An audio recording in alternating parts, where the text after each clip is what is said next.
কবি সুনীল গঙ্গোপাধ্যায়ের লেখা কাব্যগ্রন্থ বাতাসে কিসের ডাক শোনা থেকে একটা কবিতা আবৃত্তি করে শোনাচ্ছি। কাব্যগ্রন্থটির প্রথম প্রকাশ 1987 খ্রিস্টাব্দের জানুয়ারি মাস।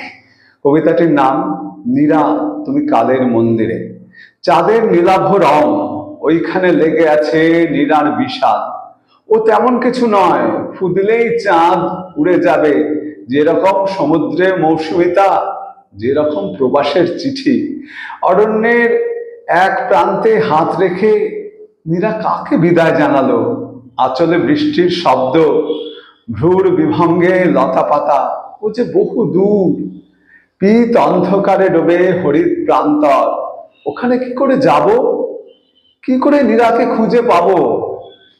অক্ষর বৃত্তের মধ্যে তুমি থাকো, তোমাকে মানায় মন্দাক্রান্তা মুক্ত ছন্দ। এমনকি চাও শ্বাসাঘাত দিতে পারি। অনেক সহজ কলমে যেটুকু পরিধি, তুমি তাও তুচ্ছ করে যদি যাও নীরা, তুমি কালের মন্দিরে ঘণ্টাধ্বনি হয়ে খেলা করো। তুমি সহাস্য নদীর জলের সবুজে মিশে থেকো।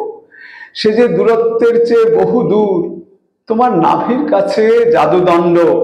এ কেমন খেলা জাদুকরি, জাদুকরি এখন আমাকে নিয়ে কোন রঙ্গে নিয়ে এলি চোখ মাথা গোলক ধাঁধায়।